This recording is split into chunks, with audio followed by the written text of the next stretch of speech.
All right, guys, let's welcome Cristian Machado to the podcast here. Cristian, how are we doing today, man? Doing great, man. Thank you for having me on, brother. Always good to talk to you. Always good to see you, man. Lions at the Gate. Newest single, Can't Feel the Sun, out now, man. Talk to me about Can't Feel the Sun.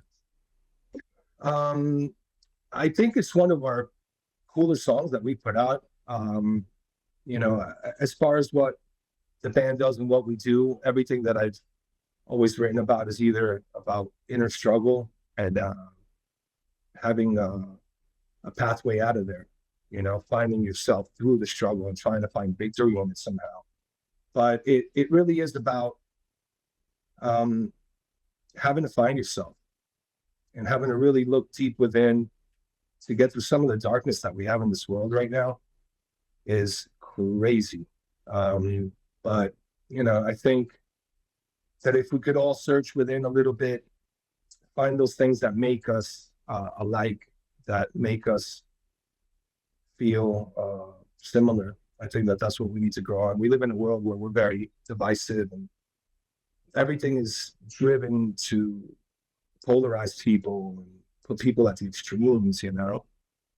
Um, and it could be really troublesome, the state of the world. We're definitely trying to do music that has its own little dark essence to it. But the main thing we're really trying to put out there is some positive, for people to hold on, people to get through the struggle, see victory at the end of their sacrifices, at the end of their obstacles, really. Do you want to put a video on the Roku back there behind you? Oh, what we got going on? I mean, no, it's a Roku commercial. I knew you were gonna throw that back up. I was like, oh, I'm back. It's a Roku commercial, man. Right, I forgot what I was watching. I think I was watching Captain Phillips before I called you. um, talk about just kind of, obviously you're known from one band and then you're starting a new band this many years later, man, and just kind of the struggle of getting the name out, being like, hey, we're dudes from this other band, you know, trying to just get back, kind of kick the door down and letting everybody know that you guys are back there and that's, this is what you're doing. Yeah, I mean, it definitely isn't easy. There's a lot of amazing bands out there, a lot of great music, a lot of young bands that are really, really good, putting out great music. And for us, really, it wasn't about like, hey, we were from here, check us out. This is our new thing. We were from here. For us, it was really about disconnecting ourselves as much as we could from it, not to try to erase anything we did. Everything we've done is there. It'll be on streaming sites forever, and we're very proud of everything we've done. And but it was really just about furthering what we were going to do a little bit more, and trying to find our own niche, even though it's tough because I sound like I sound, and I only have one voice box in there. There's nothing, I could try to put a lot of effects on my voice to make it sound not like me. But a lot of people do come up and say, oh, no matter what, it'll always sound like you because so there's nothing I could do about that. But we made an effort to try to do something unique, a little bit different. To not feel so confined by walls. I thought that was important. In the old band we were in, we felt completely confined at all times, and it was always like a box we had to work within. And it was fun for a really, really long time. And I love everything that we did. It's just, at some point, we definitely, at least my heart, moved forward creatively. And, we're super stoked on what we're doing right now, actually. The new album is going to be killer. We got an album that is pretty much finished up. It'll be the second album. But we're going to go slow with the singles and just be realistic in understanding that it's a very saturated market. And you can't just, here I am, here I am, here I am. You got to just be patient with the fans and let people digest it. And we've been very, very lucky that the more time passes, the more people that take in the band and really digest it and love what we're doing. So we're very grateful for that. Trying to start a band at like later in life, man, that just sounds terrifying to me. To sit there and be like, all right, we're gonna start a band today, and there are no restraints on it, so we don't have to sound like this band, we don't have to sound like that band, we can do whatever we want, man. That sounds terrifying. It is scary. You know, I ain't gonna lie. It is a little bit scary. I think that we still felt creative. You know, when when we left, it I think that we had accepted it for a long time that it needed to happen. You know, it's just that it took that long for us to be able to step away. Um, but we all still felt very creative. You know, we still kind of clicked with each other. Lou and I and Diego kind of clicked with each other still. You know, we didn't want to let that go. But it is terrifying, you know, because we're not kids and there's a lot to risk. And, you know, some of us are parents and stuff. And, you know, we have to work. It isn't like you can just off a whim just say, oh, yeah, whatever happens, happens.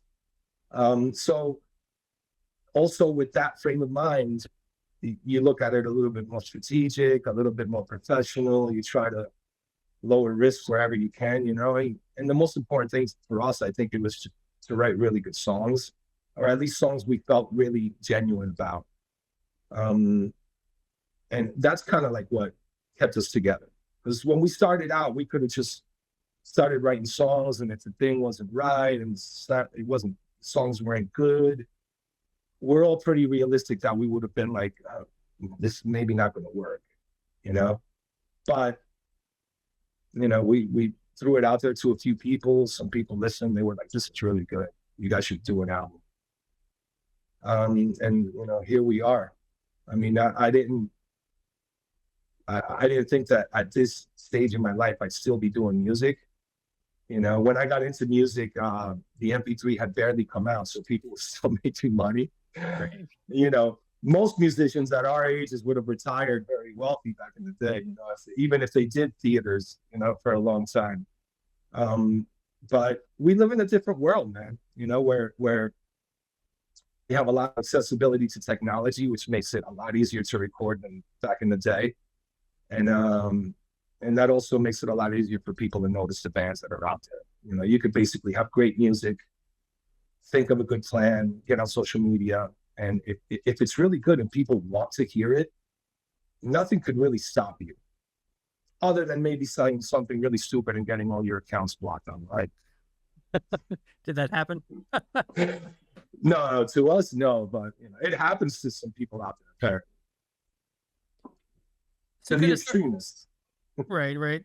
So so at this point, starting a new band, I mean, there's always the debate of like band versus brand, and then there are so many bands out there that have a legacy name, but might only have one or two original members, one original member and things like that, but they still can live on the legacy of older songs and things like that.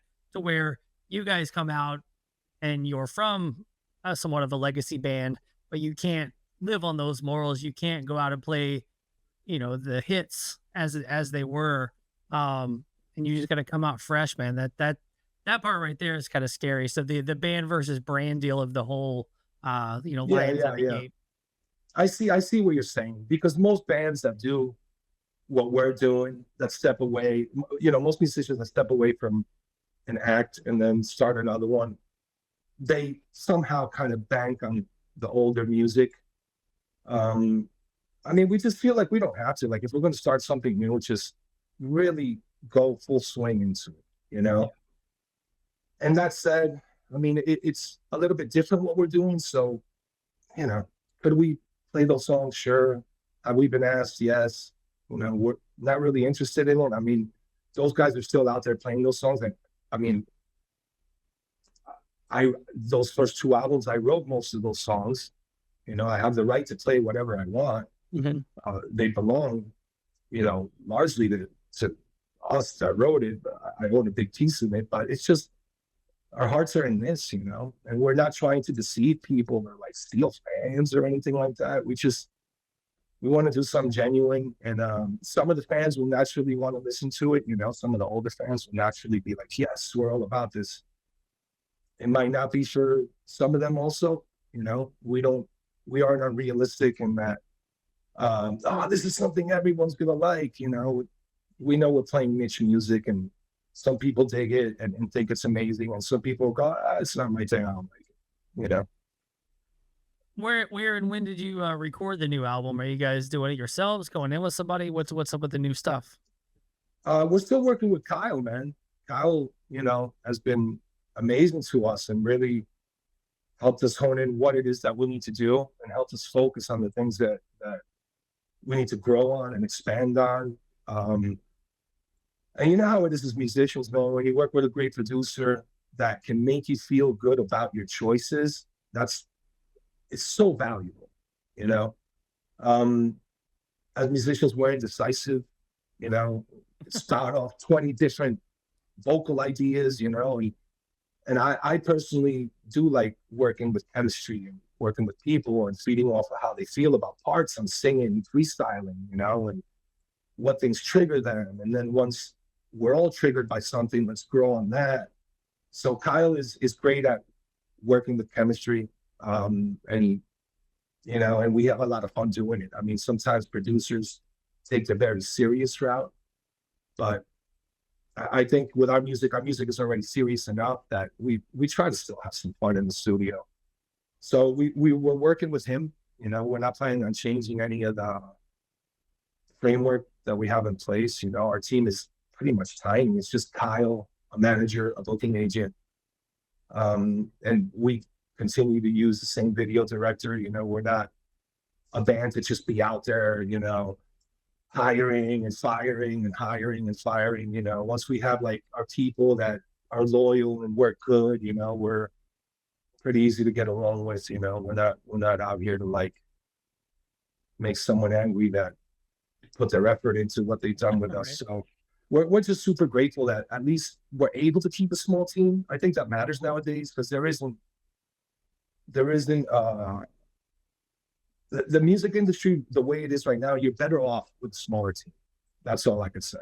You could always hire more people, but the more that you have your music, your strategy centered and not centered at like a table full of people, probably the better off you're going to be.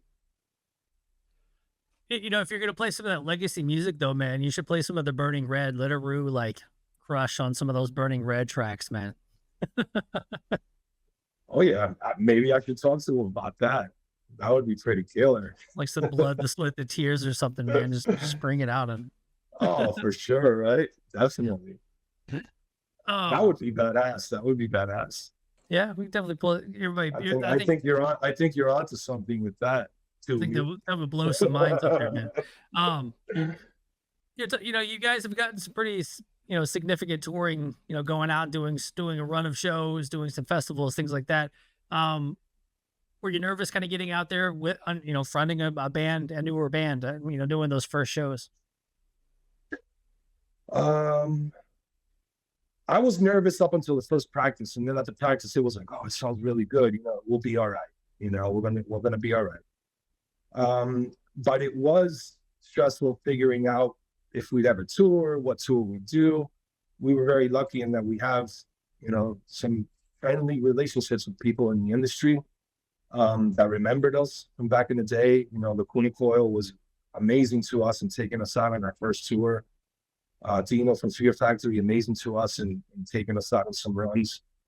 And really, believe it or not, we haven't really caught much of a break, like other than like friends that are like, oh man, we love what you guys are doing. And, we love you guys and do some shows together. Other than friendships, it hasn't been like, some other big band is like, going to take us on the road or something. Maybe it might happen, but, but, we're very blessed in having friends in the industry that at least are paying attention, like what we're doing, are willing to take us on the road. That without that, we probably would still be out there just struggling, doing the co-headliner, a lot of local bars. Hell yeah. As we speak, the single with Tatiana's playing in the background, man. How did that come about?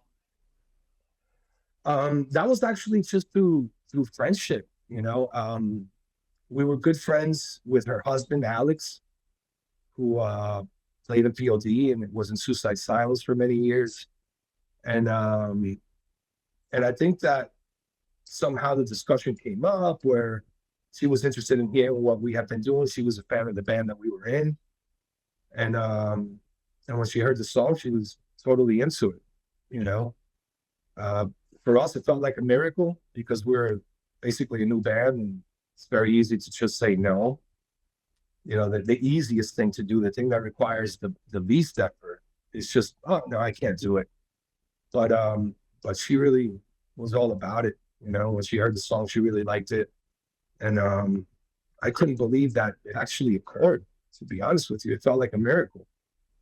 And even after we got the vocals, there was still up until like the day before the song came out, there was still the lawyers back and forth, you know, of sign off, the sign off, the sign off. I remember all that, and like, are we going to be able to release it? It was like up until like 2 days before the single came out. But from what I hear on features, from what I hear, it's normal, and from what I'm being told.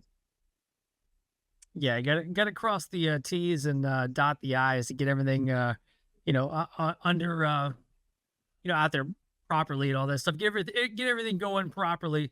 Um, it's funny when I asked Sunny Sandoval, I was like, "How did you guys get Tatiana on your album?" He's like, she's married to our drummer. I'm like, "Oh well, shit." like that's that one made me feel nice. Yeah, yeah. Alex is out there grinding, man, doing the thing.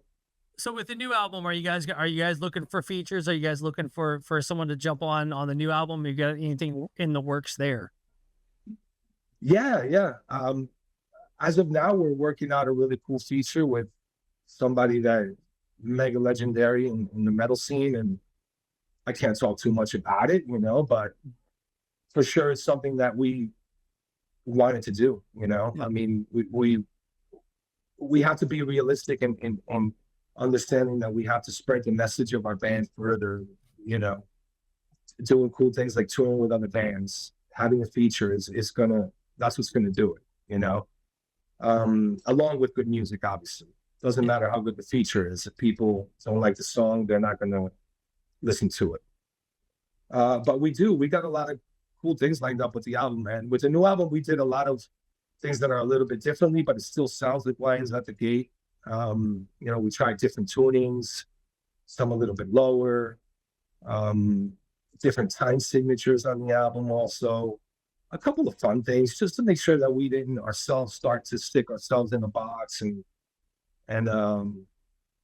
feel tired of the same thing that you're doing. But things like that, like we talked about before making the album. You know, we discussed like what are things we didn't do on the last album, and that's kind of how we went at. We need to challenge ourselves. And how could we, implement a different key? How could we implement an odd time signature here and there? What is it that we need to do to grow as a band? Are you doing anything solo? I think the last time that we actually chatted, I think it was for your solo record, man. Are you still doing anything with that? Um, I am. I mean, I write music all the time. I stay writing acoustic songs all the time. Um, and I got plans to do some cool stuff. I lead worship in a church locally, so I stay playing acoustic and singing, perfecting that craft for sure. And yeah, yeah, with time I definitely will. That I don't feel rushed to do. It's not like um something that I can't do as I get older. So What part of the country are you in? California? I'm in Cali, man. Yeah, in SoCal, in Temecula, between San Diego and Los Angeles. Okay. So if anybody needs to come check you out on Sunday mornings, make come find you if they want to rock out to some Yeah, Christian Machado. sure, sure. Why not? Yeah, yeah. I mean, if you follow me, people will know. I post on there once in a while Yeah. when I do lead. Um, but yeah, it's just something that I don't know. It fills my heart with joy, man. That's the only way to explain it.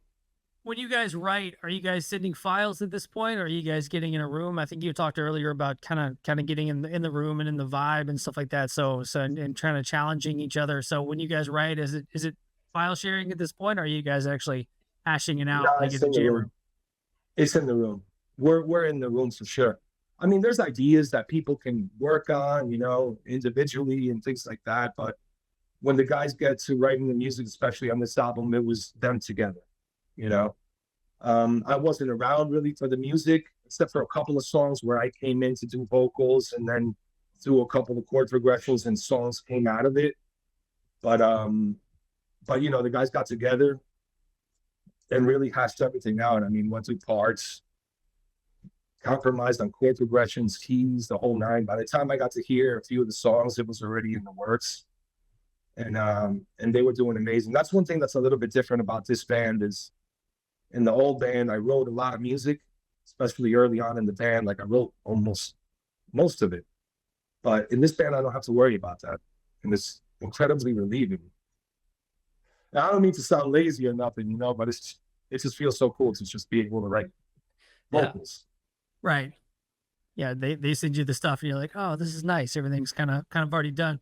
Yeah. The old band was on Roadrunner, and the Nickelback documentary just came out. Have you checked out the Nickelback documentary? No, tell me something about it. Yeah, I I'm mean, interested. honestly, it's one of those things where I'll watch a documentary on any band if I like them or not. Like I just always want to watch it, and it's wild to realize how many albums they had out before Roadrunner, and then Roadrunner Sure. picks them up, and then obviously they become the biggest thing ever. Which in the documentary, Monty Connor's on there, and all the guys from Roadrunner on there talking about how you might hate Nickelback, but all of the other Roadrunner bands can thank Nickelback for kind of Mhm. funding the label there for a while. And obviously, you guys got to kind of flourish from some of that Nickelback cash from the time. Absolutely. I mean, on some tours back in the day, I'd be on stage being like, we want to thank Nickelback, you know, for selling so many albums, you know, and some people would be like, boo. And then the people in the industry understood what it is that I was saying, you know. But I remember you doing that back in the day. And of course, even though at one point I think something got into me and I decided to be like a hater, just, you know, an elitist of some Hmm. kind, something. And but in the beginning, I was just grateful. I was like, yeah, I to sell records from me because I mean, the tour support is coming from them. That's it. Yeah, that's back in the day when you had tour support from the label, you know. Right. The Yeah, I mean, at the time, do you remember a lot of the other Roadrunner bands not liking the fact that the Nickelback was getting such a push and getting such a, getting all the radio push and everything else? But I mean, they were, you know, you got to look at outcome. You know, if the label was seeing the outcome and the outcome was feedback and the feedback kept pushing towards this thing, then, you know, that's what they have to do. Um, but but sure, I think we all felt a little bit slide, maybe a little bit, you know, but also we were much heavier, you know, like every other band on Roadrunner was so much heavier. We couldn't realistically think that we could be pushed to a point of Nickelback. Even the softer songs that we did in our other band, you know, still it was more metallic and things like that. So um from what I and from what I've witnessed, I mean, that's a band that has continued to have huge success, you know. It's It says great. a lot about songwriting also, you know, that Scott is just a killer songwriter. He can really move music through genre changes, different times, and um, I don't know. I mean, should he be credited for the comeback of country music? Country music just being this huge country rock thing. I mean, maybe he deserves a little bit of credit for that. However you feel about it, I don't know, but you know, obviously, he's putting work in. Yeah, it's wild, man. They've consistently sold out arenas, since for the last 20 or so years. And but at the same time, everybody says they hate them. It's like it's Mm-hmm. crazy that there's two types of people out there. Typically, if everyone says they hate it, then nobody's going to the show, but they still somehow sell out the arenas every night. Yeah, yeah. It's funny. They're one of those bands where like they were big, they were popular, then nobody liked them, and now everyone praises them. It's similar thing kind of maybe happened with Creed a little bit, where Hmm. like Creed wasn't popular then, and like everybody was like, get this Creed band out of here. And now, you know, now everyone appreciates them all over again. It might just be the American cycle. The American cycle might just be like, I love you. No, I hate you. No, wait, I love you. Limp Bizkit almost got the same thing too. Like they kind of got that like Yeah. love thing. Yeah. It was like, we love you. No, wait, we hate you. Oh, no, wait, we love you all over again. I think with Creed, I think it was like almost an ironic thing. It's like everybody's like ironically saying that they love them, and then there was somehow during that they actually did end up enjoying them. Some of Right. them Yeah. back. Possibly. Possibly. So we need a Lions at the gate. Love, hate, love. You know what I'm saying? But we got to speed it up. Not 20 years. Let's just do like. Yeah. Yeah. Yeah. Yeah. Come on now. Did you see Gojira at the Olympics, man? How awesome was Oh, that? man. That was so awesome. Yo, that was so awesome, man. I think that's, such an incredible moment for metal. We're such a genre that we're looked at as like, like cat eaters, or like, we're looked at as like murderers or something, and I thought it was so awesome, and they sounded so good, man. And there's not many bands you could pick to do that and to sound that great. And the irony that it was in Paris and it just had to be Gojira is pretty funny, because a lot of metal bands could have went up there and sounded totally sloppy, to be honest with you. But they were like the perfect band to represent us, and I think it's funny that that they happen to be the band that went up there, and then there's this like big outlash towards like what the ceremony was, and and then there's like Gojira, who's like they're like the most non-hateful band you could have, non-judgmental. They're not out there like judging people. They're not out there like, do this because this is what I believe in. And they're not out there like, looking down on people. The music is really uplifting. No, man. So I mean, they're out there saying like, save the rainforests and things like that. They're actually out there like with activism and trying to make the world a better place. And the one thing with that performance, man, it was one thing. It was like, all right, cool, they're gonna do it. Like they had posted a couple days before that they were going to be a part of it. And you're like, all right, that's cool. Where are they going to play a little stage over in the corner or whatever? Dude, they busted on the side of a castle with Pantera flames out front, and then all of a sudden the confetti and then the smoke and people in ships. I was just like, everything about it was magical. Well, I will say this. From my experience of having gone to the Louvre, you can't get near anything really, really good. I'm surprised they weren't worried about that fire melting the building, dude. It must have been far apart, because that building is like super ancient, apparently. So it must have been far enough away. But when I saw the fire by the building, I was like, man, they're going to melt the building, man. That's going to be so metal, bro. It was so metal.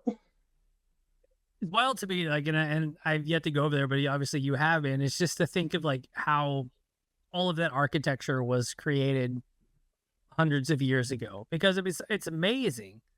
And you look at it, you're like, how did people with like primitive tools make all this stuff? And it's beautiful and amazing all at the same time. Absolutely. Especially the Castle of Notre Dame. I got to see it before it burnt down, man, which was amazing. Probably Gojira that did it. Yeah. they were sound checking. They're so evil. They're burn Notre Dame. Yeah, there were so many things that came out of that opening ceremony that, the Christians got upset because they thought they were mocking the Last Supper, and then it comes out that they're not mocking the Last Supper. There was some Greek mythology, and it was wild how many people got upset over that. And then, like you said, Gojira of all things really was just like more praised, like the most innocent band that you could put up there, And then no, I agree. Some of it was just super outlandish. Some people can get triggered so easily, and I mean, I'm a believer in a creator. I'm a Christian. I didn't get triggered, man. It's like, if you believe in a creator that created the universe, we're suspended in space on a rock right now. Yeah. It's easy to forget that. But if you believe that something has created where we are right now in the universe, man, you don't need to defend it. Whatever distasteful theater you might think it could have been, it's like, it's irrelevant to like the marble that is the universe. You know what I mean? It's completely irrelevant. It's just a piece of art, basically. There's nothing to really be triggered about. I mean, if you're if you truly have faith in your heart and your faith is strong, hate is the last thing on your mind. Judgment is the last thing on your mind. You know, you might look at something and go, "Oh, what's that?" You know, "Oh, it's not my thing." I don't know.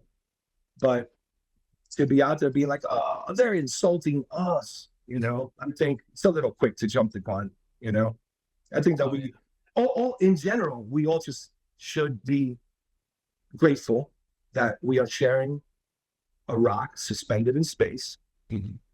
and nobody could say that that's not what we're doing, and we should just be grateful, you know, and perhaps with that we'll be able to treat each other with a little more kindness and forbearance, you know, some that people don't have nowadays. Just patience for each other. Everyone wants to be triggered, and nobody wants to realize that we're all raised in these glass houses, you know, and if you live your whole life inside that house, um, and you never realize that you could step outside and see other people's houses, you know, the house they grew up in, and what's affected their life, how they've lived.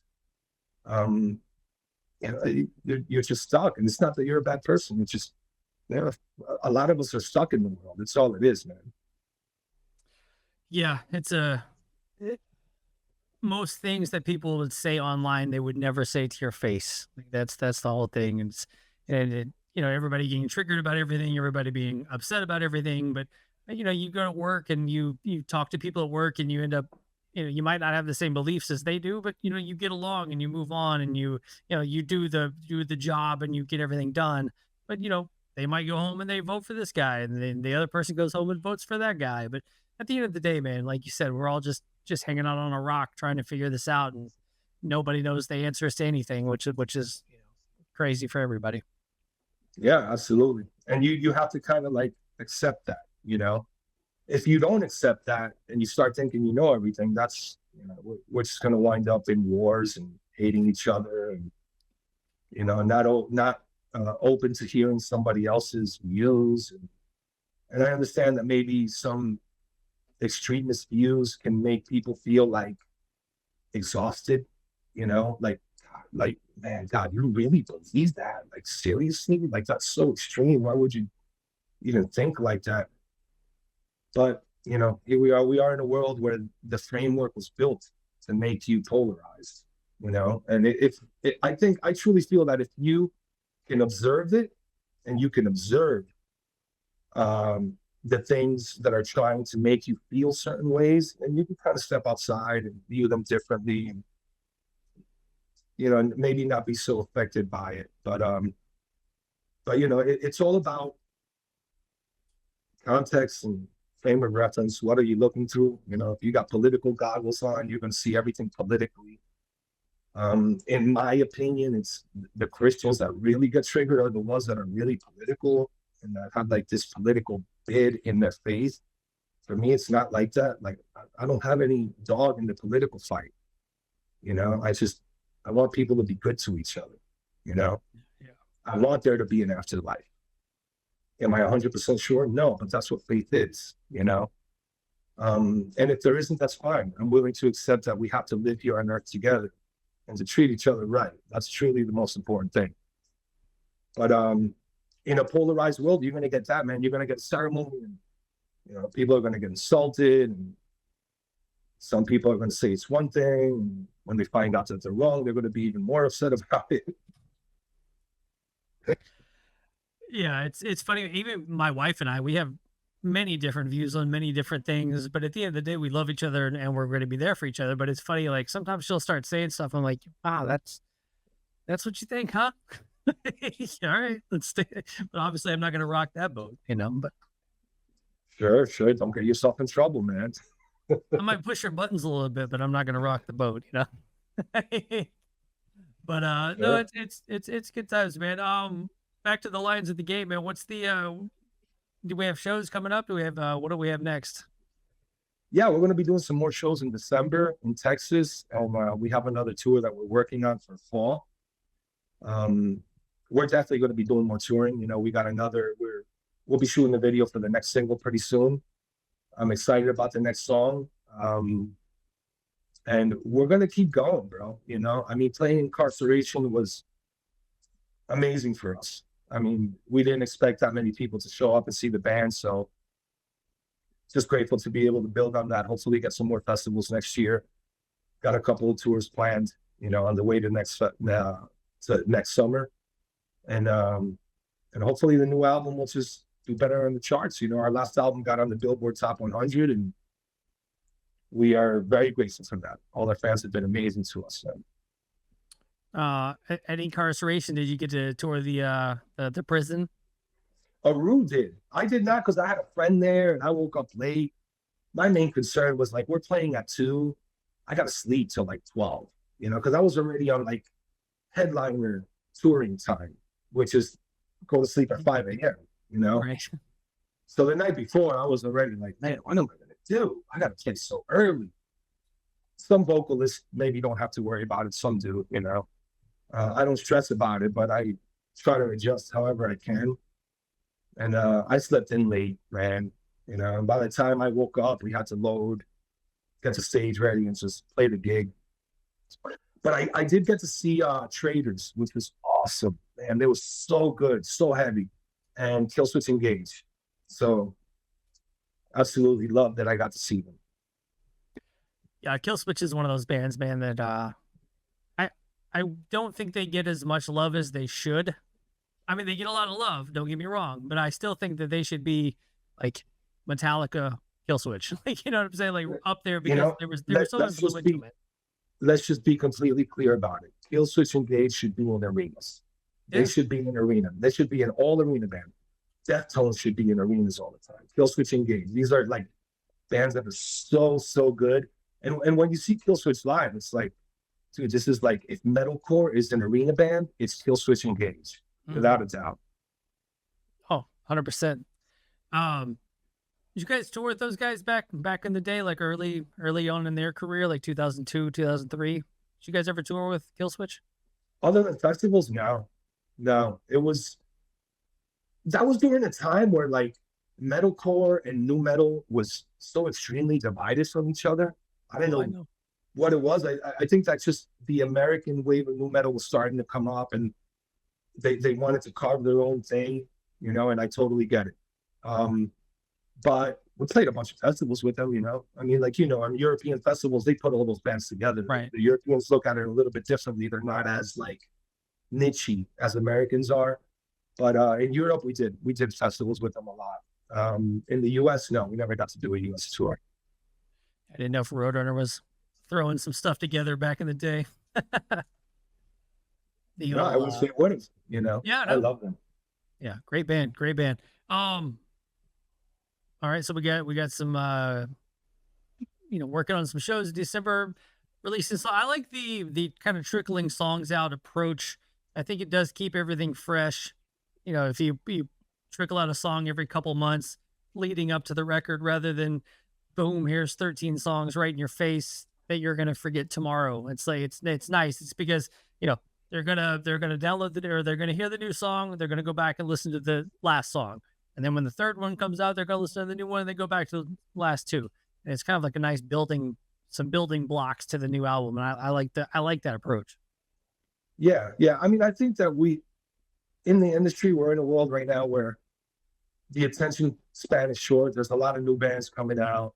The market is oversaturated with a lot of bands. I mean, last statistic I heard, I think it was like 100,000, 200,000 new songs are coming out every single day, or something like that. It might be even more. So, you know, you have to be realistic, you know, that everything has changed. Back in the day, as you know, you'd release one single and then you'd put out the album as close to your first single as you could, so that you could tour it for a whole year and then put out other singles if it happens to work out that way. But now I think that because the risk needs to be mediated a little bit, labels have kind of carved this system where you put out singles a little bit at a time, let the fans digest a little bit, and the band starts touring on the singles. But by the time the album comes out, the touring cycle is pretty much over. You know, the band might have 1 or 2 more tours when the album comes out, but, you know, they get go back in the studio as soon as the album comes out. We kind of did a thing where when the album came out, we started booking studio time, our first album, just trying to prepare, not wanting to stay stagnant, you know? So, I mean, the day the first album came out, Jonathan, our manager, was already like booking studio time to make sure we got in the studio, making sure Kyle was available. And we're not really here to reinvent the wheel. We're very lucky we have a manager that understands how things are working, a booking agent that kind of understands how things are working. So we'll let them guide it, you know? We're not, even though I've personally been around the music industry for a long time, I'm not this guy that's like, I know it all. Yeah, everything's changed, man. Everything I knew changed. The only thing that is still relevant is if you go on tour budgets are still relevant, you know? Like what it costs is more, but the things you need to go on tour is still the same things, you know? It's still a vehicle, a hotel room, gas, tolls, you know what I mean? You include people if you're paying them, things like that. But everything else has changed. How you release albums, when you put out singles, man, even social media promotion is something that I had such a like how do you do that? You know, because I come from the old school. So, you know, I remember recently I saw a meme on Instagram that it was like a musician interviewing himself, and he was like, all right, so you could play your instrument, great. All right, check. All right, so you look good, you look like you should belong in a band, all right, check. You got your own car, you can get along with people, all right, check. And can you make really stupid fucking videos for social media? And the guy was like, huh? You know, like it almost makes no sense, but man, in the world of promotion, it's become so valuable to some bands that are out there truly doing it off of social media. And in my mind, I'm like, I'm just from the old school. I don't understand it, but there are some young bands that really know what they're doing, you know, and they're attracting people and making people pay attention. Yeah, the one I saw was it was a guy, or the quote was, I didn't become a musician so that I could try to figure out how to trick an algorithm. You know, it's like you know, you sit there and you just try so much, and you're like, all right, do I need to do a silly dance? Do I need to, you know, like you could do hair videos or something, you know, create like, get ready with me, and this is how I tie my hair up on top of my head, you know, like you're like, I don't want to do that video, I just want to put out songs, you know? Yeah. I mean, in my mind, like the perfect reality would be just your band does really well. You just hire somebody. Yeah. I can think of all like the silly stuff. And you could just focus on the music, let somebody else that understands what people want to see on TikTok and Instagram, which is not me, you know, figure it out.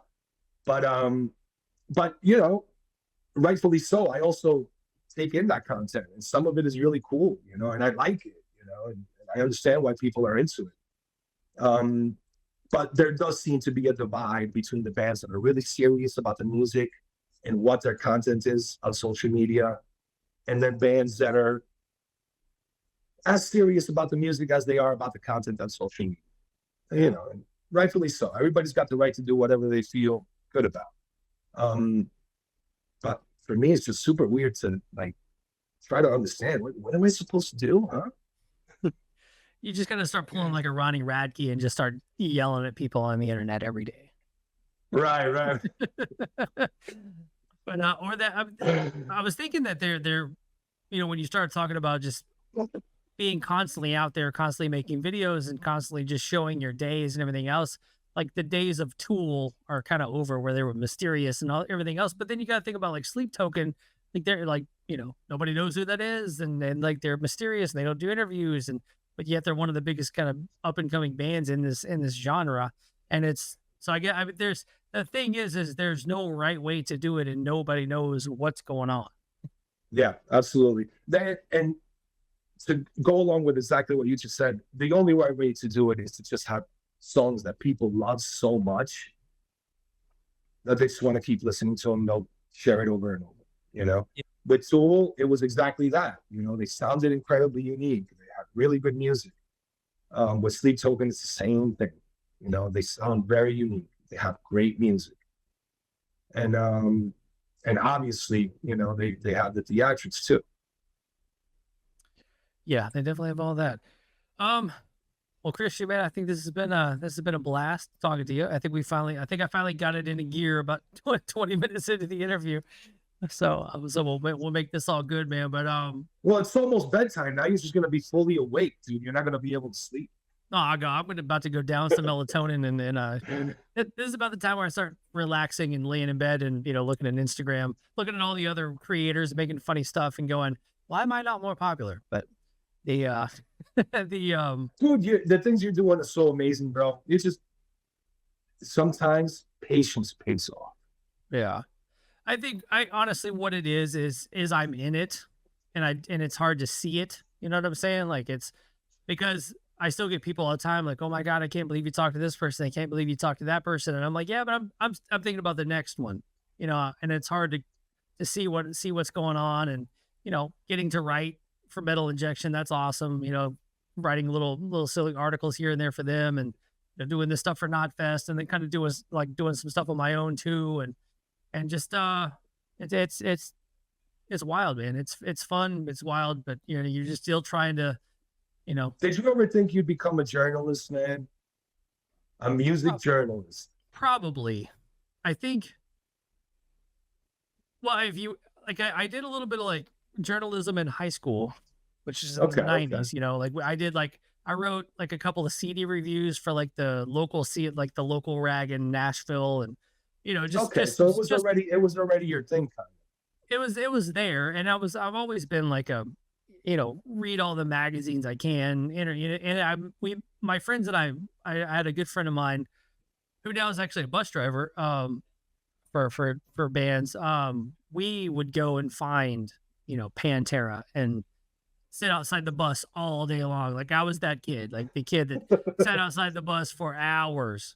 And then just to meet people. And then but then even back then when I was like 15, 16, I would try to think of a question to ask them that not everyone's already asked them before, and try to get an actual cool good answers, things like that. So I think it's always been there. And then we did the Primer 55 thing, and some other local band stuff, um and got the real job and all that nonsense, had the family. And then when podcasts kind of started popping off 10 years ago or so, like when Josta's show started hitting and Eddie Trunk and stuff like that, I was like, man, I think I could do this. And I know enough people, which is what we were talking about earlier, be cool and people will remember. um Hmm. and so like, yeah, I hit up like anyone I knew in the music industry. I was like, that I'd ever toured with or knew, hey man, I'm thinking about doing a podcast. If I did one, would you come on? Yes, yes, yes. All right.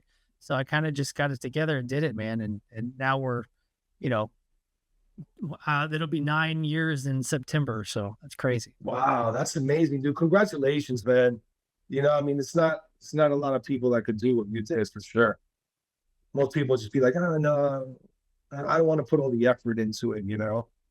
Yeah. But I know for a fact, you know, having to start up a couple businesses that it takes a lot of time, dude. And for you to have 9 years of dedication to it is pretty insane. And to be seeing some rewards now, man. So Yeah.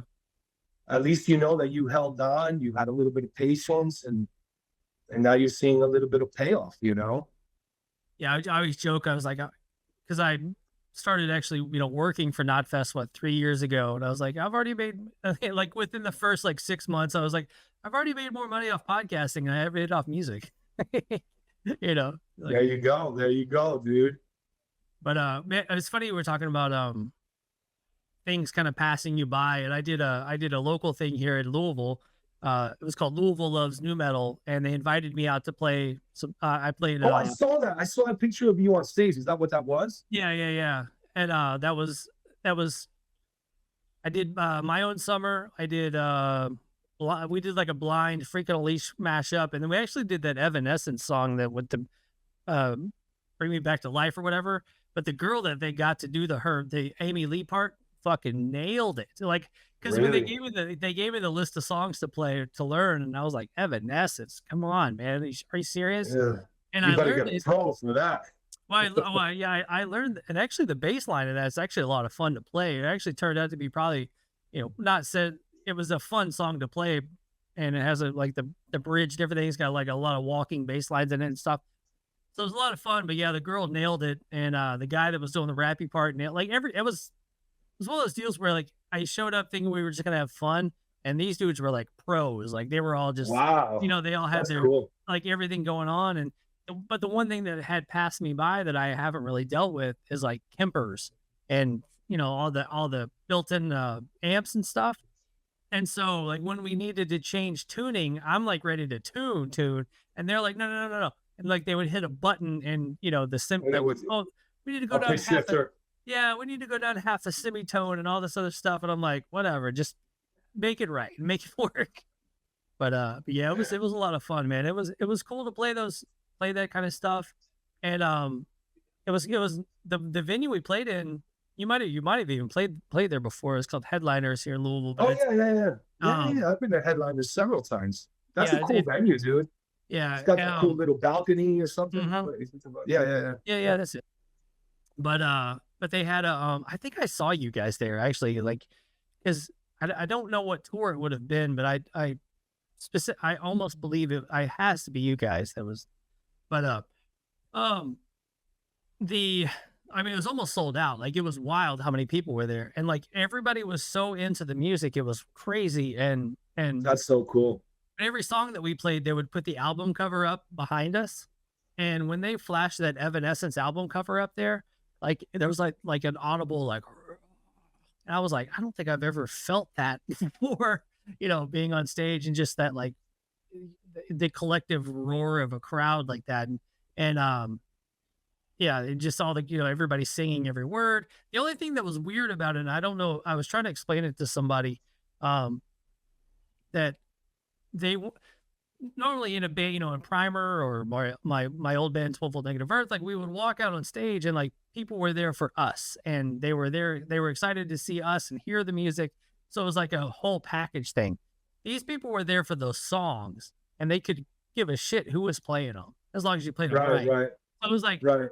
like you kick it. We open with Blind, and I'm like, kicking it, and I'm like thinking we're like gonna just have this give and take with the crowd and the thing, and they were into the song, but they were like, we don't care who's playing it, like you're fine. That's great, man. Well, I mean, there's a lot to be said for that. I once talked to a songwriter that was telling me that we're entering an age where the song is more important than the artist. Mhm. And for a long time, we lived in an age where the artist Yeah, had to have the song, you know. But as a songwriter, I'm kind of like into it. I've always said it's all about the song. But then again, I'm a metalhead and I love my bands. Don't right. take my bands away from me, man. Well, we're getting into. I don't know. We ended this interview a long time ago, by the way. Like I'm just letting you know that Oh, we're no not sweat. just like like anything we're talking about now. But like there's so many bands out there with that we love that are one original member, like we talked about earlier, like one original member, Yeah, two yeah, yeah. original members. Like, I'm all about this Pantera celebration, but like a lot of people aren't. A lot of people are angry about it. And Yeah. but I went to that first show up in Indy, that they did. But the first time I saw them was, they were early on in the touring, and it was them and Lamb of God and whatnot. And the place was there was a 18,000 people Sold great out. Every sold single out seat. show. Yeah. And I actually just had Zach Wild on the podcast, and I told him, I was like, dude, after the show, like walking out of there, man, everybody was so happy and talking about the old days, but also like, everybody was so excited to see those songs again. And just the vibe in the whole, amphitheater was just off the chains. It felt so good. And like the vibe and energy and everything else. I've seen it a couple times since then. I think that might have come down a little bit. I don't know if that's just me personally or if it was just total vibe for everybody. Because that first show, when we were in the parking lot, you could hear people, oh, I drove from Cleveland, I drove from St. Louis, I drove from Right. Detroit. Like everybody was like, Right, right, right, right, we right. gotta go see Pantera. There might be, yeah, there might have been. I mean, that first two, I'm sure, had a lot of novelty behind it. Yeah. Sure. But I imagine some of it may stick but they are older, so Yeah. they might just do a couple of these and not do any more. I know Rex is older. Mhm. You know, I imagine he's trying to put away that retirement money, maybe. You know, Yeah, but you gotta think, man. Phil I mean, also, I imagine. I mean, they gotta be killing the bank account because oh it's yeah, Rex and Phil, but they're having to pay the Dimebag estate, and yeah, also they're having to pay the Abbott estate, basically. yeah. So, but I'm sure they're making money, man. Hand over fist, bro. Are you kidding me?